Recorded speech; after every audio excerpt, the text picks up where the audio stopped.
अस्सलाम वालेकुम गाइस। शुरू करते हैं आज का न्यू नावल। बहुत ही ज़बरदस्त स्टोरी है इसकी। तो चलिए शुरू करते हैं आज की इस स्टोरी को। ये क्या बकवास कर रहे हैं आप रमान? वो हल्के बल चिल्लाई थी। इसकी गले में खराशें पड़ गई थी। वो बुरी तरह से कांसने लगी। शादी के अगले दिन वो इसे छोड़कर जा रहा था, हमेशा हमेशा के लिए। वो किसी जख्मी परिंदे की माथ पर फड़ा रही थी, यही कि तुम एक रात गुजारने के लिए परफेक्ट रही। वो इसके अल्फाज जमीन के अंदर दसने लगी थी। सारी जिंदगी तुम्हारे साथ गुजारना से अच्छा। इससे पहले कि वह कुछ कहता, एक सन्नाटेदार थप्पड़ इसकी बोलती बंद करवा चुका था। आबिर सुर्ख निगाहों से घूर रही थी। इसे बेयकीनी से आबिर का चेहरा देखा। दूसरे हिला में इसने इसे मारने के लिए हाथ उठाया था। आबिर अपने चेहरे पर हाथ रखती पीछे हुई थी। कुछ सोचकर वो अपना हाथ दोबारा नीचे गिरा चुका था।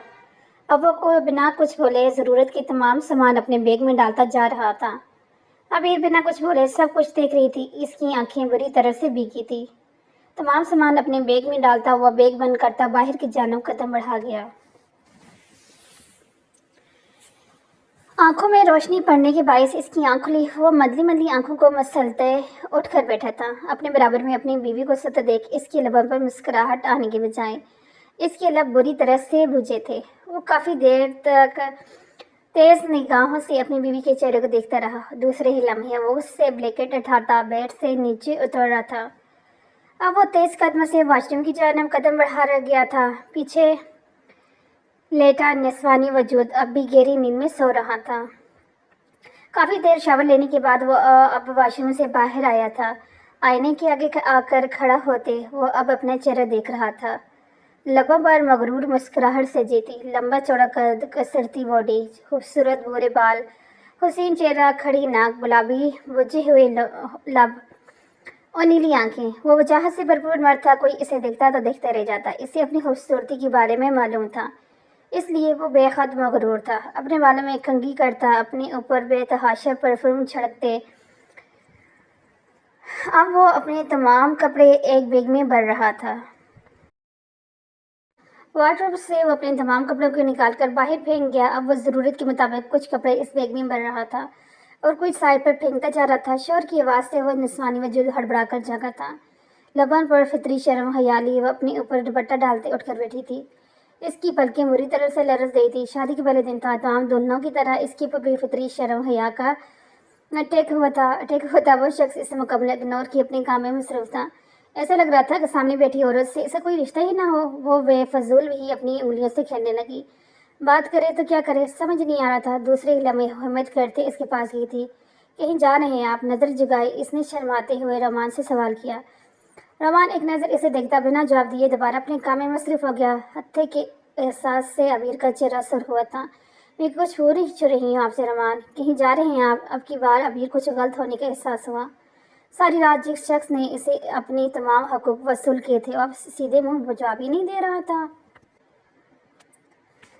रमान अब भी इसे इग्नोर किए अपने काम में मसरूफ था। वह शर्ट फोल्ड करते बैग में डाल रहा था। अबीर ने गुस्से की शिद्दत से इससे वो शर्ट लेते बिस्तर पर फेंकी थी। कुछ पूछ रही हूँ आपसे रमान, कि आपको मेरी आवाज़ नहीं आ रही? इसके शर्ट फेंकने पर रमान के लब भीजे थे। वो हाथों को फोल्ड करते इस पर अपनी निगाहें गाड़ियाँ। पूछो क्या पूछ रही है? कहाँ जा रहे हैं आप? अमेरिका जा रहा हूँ। हमेशा हमेशा के लिए? क्या मतलब? अबीर को अपने पैरों तले से ज़मीन निकलते हुए महसूस हुई। क्या कह रही हैं आप? वही जो तुम सुन रही हो, अमेरिका जा रहा हूँ हमेशा हमेशा के लिए। ऐसे कैसे जा सकते हैं आप रमान? बीवी हूँ मैं आपकी। कल से पहले तो आपने मुझे नहीं बताया था कि आप अमेरिका जाएंगे। तुम इस काबिल नहीं हो कि मैं तुम्हें यह बताऊं कि मैं कहाँ जा रहा हूँ, क्या नहीं। इसी कहने पर अबीर का चेहरा बुरी तरह से सुर्ख हुआ था। जितनी तुम्हारी औकात थी इसी औकात के मुताबिक कल रात मैंने तुम्हें अच्छे से नवाजा है। इसलिए तुम्हें चाहिए कि तुम अपना मुंह बंद करके मुझे वो करने दो जो मैं करने जा रहा हूँ। ये आप क्या कह रही हैं रमान? वही जो तुम सुनना चाह रही थी। और वैसे भी तुम में ऐसी कोई बात नहीं, मैं सारी ज़िंदगी तुम्हारे साथ रहूँ। कल जितना तुम्हारे साथ रहना था रह लिया। तुम एक दिन के लिए काफ़ी हो। पूरी ज़िंदगी के लिए अगर तुम्हें रखूँगा तो मुझे कोई फ़ायदा नहीं है।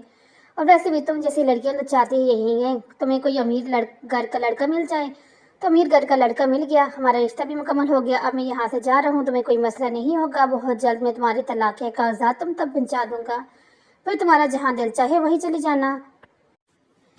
वो कहता दोबारा से अपने काम में लग गया। आबिर का चेहरा हत्या के एहसास से सर हुआ था। वैसे किन लोगों से मिला रहा था वो समझ रही थी। तलाक के नाम पर वो किसी जख्मी नागमदार बबलाई थी। इसकी आंखें सुर हुई थी। या अल्लाह, इसने ऐसा तो कुछ नहीं सोचा था। दूसरे ही लम्हे से शिद्दत गुस्सा आया था। ये क्या बकवास कर रहे हैं रमाम? वो हल के बल चलाई थी। शादी के अगले दिन वो उसे छोड़कर जा रहा था। हमेशा हमेशा के लिए वो किसी जख्मी परिंदे की मान पर पड़ा रही थी। यही कि तुम वन नाइट स्टैंड के लिए परफेक्ट रही। सारी जिंदगी तुम्हारे साथ गुजारना अच्छा। इससे पहले कि वो कुछ कहता, एक सन्नाटेदार थप्पड़ इसकी बोलती बंद करवा चुका था। अबीर सुर निगाहों से सिकुड़ रही थी। इसने बेयकीनी से अबीर का चेहरा देखा।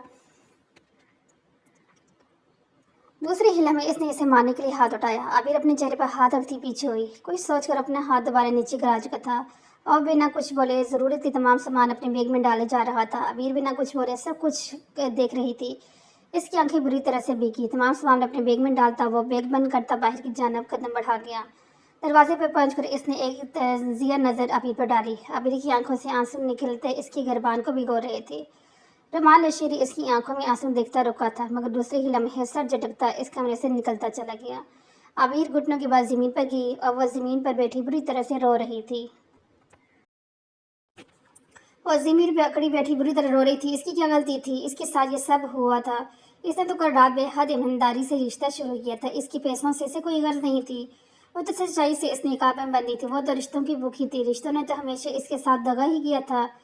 ये शख्स इसे किस चीज़ की सजा देकर चला गया, इसे समझ नहीं आया था। इसने अपनी जलती आंखों का मूंदा था। रोने के बाद इस आंखों में जलन सी होगी। रोमान के मुंह से तलाक का लफ्ज़ सुनकर इसे खौफ महसूस होने लगा था। इसकी क्या गलती थी? ऐसा कौन सा गुनाह किया था इसने जिसकी सज़ा अब इसे मिल रही थी? या अल्लाह मेरी क्या गलती है? और फिर से रोने लगी। बचपन में इसके माँ बाप इसे छोड़कर जा चुके थे, जिसकी बायस इसके बाकी खानदान वालों ने किसी से बोझ की तरह पाला था। सारा दिन मजदूरों की तरह वह सब काम करवाती करती, फिर भी सबके मुंह से हत्थे के अल्फाज सुनते सुनते वो मरने वाली हो जाती। सारे घर का काम वो अकेली जान निपटाती थी, फिर भी वो इनसे किसी को बर्दाश्त नहीं थी। सिर्फ एक छोटी सी गलती पर इसके घर वालों ने इसे निकाल बाहर किया था, जिसके बाद वो अकेले ही इस घर में रहने लगी थी जो इसके बाप ने इसके नाम किया था। वो इस दुनिया में बिल्कुल आवाज़ थी और इसके आगे पीछे कोई था भी नहीं। माँ बाप के बाद दो दयाल होने आने वालों में भी इससे तमाम रिश्ते तोड़ चुके थे। पेट पालने के लिए वो छोटे मोटे काम करके अपने खाने पीने और का खर्च उठा रही थी। कॉलेज के एक फंक्शन ही था जिसमें वो रमान की दादी को मिली थी। वो इस फंक्शन में मेहमान खुसूसी के तौर पर इनवाइट थी। फंक्शन के बाद जब वो अपने घर जाने के लिए उठी थी, तब ही इन्हें एहसास हुआ कि इनकी महंगा आईफोन और इसका पर्स, जिसमें ना जाने कितने पैसे तो जाने कहाँ रह गया है।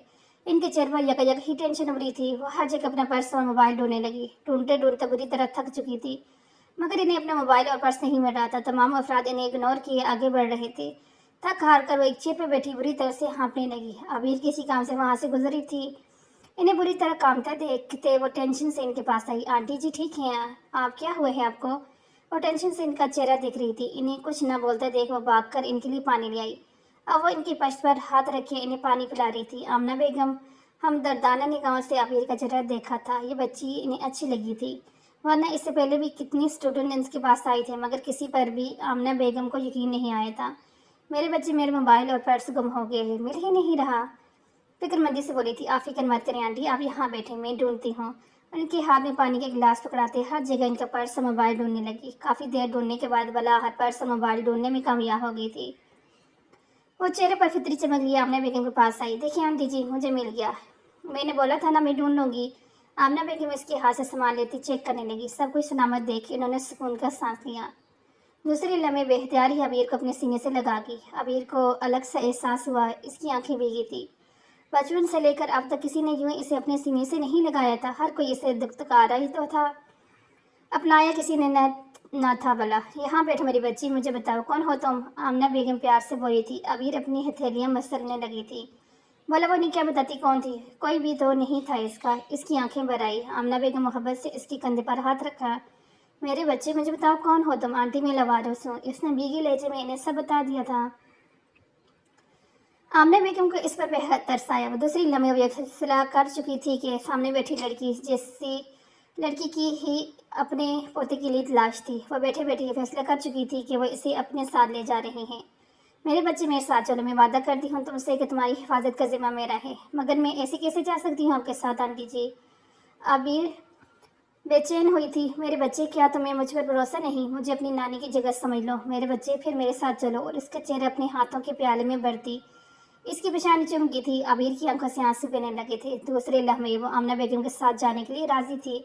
कोई तो था जो इसका भी हुआ था। खुशी चेहरे से फूटने लगी थी।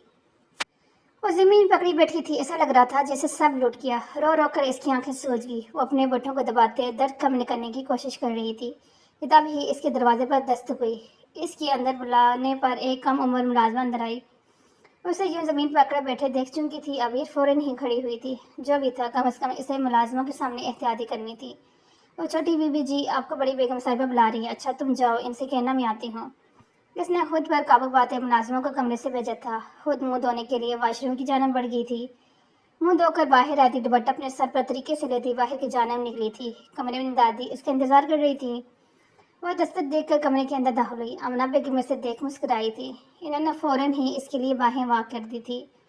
कुछ ही दिनों में दादी को इससे बेहद इंसल्ट हो गई थी। ऐसा लगता था जैसे इनकी अपनी ही हो। अबीर कभी दिल भर आया, वो भागकर दादी के गले लगी, बुरी तरह से रो दी। दादी बुरी तरह परेशान हुई थी। भला वो रो क्यों रही है? मेरी बच्ची क्या हुआ, ऐसे क्यों रो रही हो? दादी की पश्त पर सख्ती से हाथ बांधने फूट फूट कर रो रही थी। थोड़ी देर पहले तो फिर थोड़ी बर्दाश्त थी, मगर अब ऐसा लग रहा था दिल फट गया हो। वो बुरी तरह इनके सीने से लगी रो रही थी। मेरे बच्चे, मुझे बताओ क्या हुए है? अमना बेगम फिक्रमंद हुई थी। दादी उचकी लेते हुए बोली, दादी रमान मुझे छोड़कर चलेगी। इन्होंने कहा है कि मैं इनके पैसों के लिए इनसे शादी की है और मैं सिर्फ एक रात के लिए ही ठीक हूँ। सारी ज़िंदगी वो मुझे अपने साथ नहीं रखेंगे और मुझे तलाक दे देंगे। इसने लड़ते हुए आमना बेगम को सारी बात बताई। आमना बेगम का मुंह बेयकीनी से खुला था। इन्हें अपने पौधे से ये उम्मीद न थी। इन्हें तो अपने पेटे पर बेतहाशा यकीन था। इसलिए उन्होंने मान से रोमान से कहकर इसकी और अबीर की शादी करवाई थी, क्योंकि वो पहले ही नज़र में अबीर को जान चुकी थी कि अबीर को पैसों वगैरह से अर्ज ना थी। वो ऐसी ही लड़की तो अपने पोते के लिए ढूंढ रही थी। पहले ही नज़र में अबीर इन्हें बेहद प्यारी लगी थी। मासूमियत ने इसके चेहरे का हिसार किया हुआ था। इन्होंने बहुत मान से अबीर को रोमान की ज़िंदगी में डाला था। इनके वह गमान में भी नहीं था कि रोमान ये सब हरकतें करेगा। रोमान ये सब करके इनका दिल भी तोड़ चुका था। आमना बेगम सख्ती से अबीर को अपने सीने में जी थी। मेरे बच्चे, मेरा पोता ही बदनसीब है, इसे तुम जैसे हीरी के विचार ना हो सकी। इसके लहजे में गहरा दुख बोल रहा था। अबीर इनके सीने से लगी अभी भी हिचकियां ले रही थी। दादी वो कहते हैं ना कि मैं एक रात के लिए ठीक हूँ। दादी वो मुझे इन लोगों से मिला रहे हैं जो पैसे लेकर एक रात के लिए लोगों के साथ रहती हैं। क्या मैं ऐसी हूँ? दादी बताएं, मुझे मैं ऐसी लगती हूँ? आपको भी ऐसा लगता है कि मैंने रोमान से पैसों के लिए शादी की? वो इनका हाथ थामे रोते हुए इनसे पूछ रही थी। आमना बेगम का कलेजा मुंह को आया था। वो खींच कर इसे अपने सीने से लगा कि नहीं मेरी बच्ची, तू तो मेरी पसंद है। तुझे तो देख कर ही मैं पहचान गई कि कितनी बाकरदार और प्यारी बच्ची है। इसलिए तो तुझे मैंने अपने पोते के लिए चुना था। मगर मेरे पोते ने तेरी कदर ना की। तू फिक्र ना कर मेरी बच्ची। वो भले से चला गया, मगर मैं तो तेरे साथ हूँ ना। तू हमेशा मेरे साथ रहेगी। वो इसके हाथों को अपने हाथ में लेती इसके हाथों को चूम गई थी। अबीर की आंखों से आंसू गिरते अब इससे गिरबान भिगो रहे थे। वो क्या बताती दादी को? इसके शोर इसे छोड़कर चला गया। क्या इस कमी को अब कोई पूरा कर सकता है? इसमें भी ऐसी क्या कमी थी जो इसके शोर से छोड़कर गया था? ये चीज़ अब इसका दिल बेहद दुखाने वाली थी। वो थक हार कर अपने फ्लैट वापस आया। इसका जो चोर दर से चूर था। वो अपने कंधे को दबाता फ्लैट का दरवाज़ा खोलकर अंदर दाखिल हुआ। खाली फ्लैट ने इसका मुंह चढ़ाया। वो अकेले रह रहकर थक रहा था। शोबीस का काम भी कोई आसान काम न था। मर्द एक जगह टिक कर बैठ ही नहीं सकता था। कभी इस चेयर कभी इस चेयर, और दिन के किसी वक्त भी कॉल आ जाती तो जाना पड़ता। वो इस काम से भी थक रहा था, शायद अब जिंदगी से भी थकने लगा था। फ्रेश होने के बाद वो किचन में जाता, अपने लिए कॉफ़ी बना रहा था। यकायक ही इसे वो भीगी आंखें याद आई। वो बुरी तरह से बेचैन हुआ था। पता नहीं क्यों इसकी भीगी आंखें वो भूल नहीं पा रहा था। जब जब फारग होता तब तब वो भीगी आंखें इस पर अपना तसादम जमा कर देती। वो इन भीगी आंखों को अपने दिमाग से लाग झटकने की कोशिश करता, तब भी झटक नहीं पाता था। वो इस बुरी तरह से इसके दिमाग पर असर बराज छोड़ चुकी थी हुई। वो कॉफ़ी का कप खाली करता रिंग पर हाथ टिकाए बाहर देखने लगा। जब से पाकिस्तान से आया था तब से घर में एक बार भी कॉल नहीं की थी। वो इस मासूम लड़की को छोड़ तो आया था, मगर दिल शायद इसी के पास रह गया था। वो शादी नहीं करना चाहता था। आमना बेगम ने ज़बरदस्ती इसकी शादी अबीर से करवाई थी। इसने कई लोगों से सुना था कि लड़कियां पैसों के लिए शादी करती हैं। इसे भी यही लगा था। शादी की रात इससे अपने तमाम हकूक लेने के बाद वो अगले दिन इसे छोड़कर आ गया था। लेकिन इस दिन के बाद वो अपना सुकून ही पाकिस्तान छोड़ आया था। शर्मिंदा भी था तो किस मुँह से पाकिस्तान फ़ोन करे। दादी के साथ साथ वो अपनी बीवी से भी शर्मिंदा था। इसने वाकई इसके साथ गलत किया था। इसके बाद इसे एहसास हो गया था वो किस किस्म के अल्फाज अपनी बीवी के साथ इस्तेमाल कर रहा था। इससे खुद पर लानत भेजने का दिल कर रहा था। बेचैनी अंग अंग में फैल गई थी। वो टहलने लगा, मगर आराम और सुकून अब भी नसीब नहीं हुआ था। थक हार कर वो अपना फ़ोन लिया। आमना बेगम का नंबर मिला रहा था। अगर वो बात ना करता तो दिल बेचैनी से फट ही जाता। काफ़ी देर बेल होने के बाद सामने से फ़ोन उठा लिया गया। اس کا دل بری طرح سے دھڑکا تھا۔ السلام علیکم دادو، کیسی ہیں آپ؟ وعلیکم السلام، میں ٹھیک، تم بتاؤ کیسی ہو؟ آمنہ بیگم کا لہجہ بالکل نارمل تھا، ورنہ تو وہ ڈر رہا تھا کہیں آمنہ بیگم آگے سے غصہ نہ کریں۔ حرکتیں بھی تو غصہ کرنے والی کرایا تھا۔ پاکستان سے آتے ہوئے وہ دادی کو بتا کر بھی نہیں آیا تھا کہ وہ پاکستان سے جا رہا ہے۔ جی دادی، میں بھی ٹھیک ہوں، خاموش ہو گیا، چاہتا تھا کہ وہ دادی خود ہی عبیر کے بارے میں بتا دے۔ تم واپس کب آؤ گے رومان؟ دادی نے ابھی عبیر کا ذکر نہیں کیا تھا۔ رومان بے چینی سے بدل کرے گیا۔ دادی، کچھ عرصے میں چکر لگا لوں گا۔ آپ بتائیں، سب ٹھیک ہے وہاں؟ ہاں رومان، یہاں سب کچھ ٹھیک ٹھاک ہے، اور بری طرح پہلو پر پہلو بدل رہا تھا۔ دادی بھی اسی کی تاری تھی۔ جب تک وہ خود سے اس بارے میں نہیں پوچھنے والا تھا، دادی بھی اسے اس بارے میں نہیں بتانے والی تھی۔ وہ دونوں وہاں کی باتیں کرنے لگے۔ ثابت ہوا دونوں دادی پوتا ضدی ہی تھے۔ ابھی باتیں کر ہی رہی تھی کہ ملازم بھاگتی ہوئی آئی۔ بیگم صاحبہ، چھوٹی بی بی جی کی طبیعت بہت خراب ہے، وہ بے ہوش ہو گئی ہیں۔ کیا ہوا ہے؟ اسے آمنہ بیگم کا لہجہ پریشانی سے بھرا ہوا تھا۔ دوسری طرف عبیر کی طبیعت کو سنتے رومان بھی پریشان ہوا۔ رومان، میں تم سے بعد میں بات کرتی ہوں، ابھی یہاں ایمرجنسی ہو گئی ہے، وہ اسے کہتی بنا کچھ سنے فون کاٹ چکی تھی۔ رومان پریشانی سے ہتھیلی مسلتے کھڑا ہوا۔ نہ جانے کیا ہوا ہوگا اس کو، سوچ کر اس کا دماغ گھومنے لگا۔ دوسری طرف دادی اور ملازموں کی مدد سے عبیر کو گاڑی میں ڈلوا چکی تھی۔ اب وہ خود عبیر کو لے کر ہسپتال جا رہی تھی۔ عبیر کے چہرے سے بال ہٹاتے ہوئے بے حد پریشان تھی۔ اسے سچ میں بے حد محبت کرنے لگی تھی۔ ایسا لگتا تھا عبیر ابھی سے نہیں بلکہ بہت پہلے سے ان کے ساتھ ہو۔ ہسپتال پہنچنے کے بعد ہاتھوں ہاتھ عبیر کے لیے کچھ ٹیسٹ کروائے گئے۔ ان سب وقتی میں پریشانی چہرے لیے باہر بیٹھی تھی۔ اندر سے ان کا بلاوا گیا۔ وہ اپنا پرس مضبوطی سے پکڑتی اندر داخل ہوئی۔ ڈاکٹر، میری پوتی کیسی ہے؟ ان کے چہرے سے واضح پریشانی ظاہر ہو رہی تھی۔ ڈاکٹر نے مسکراتے ہوئے انہیں دیکھا۔ پریشانی کی کوئی بات نہیں مس آمنہ، مبارک ہو، آپ کی پوتی ماں بننے والی ہے۔ تھوڑی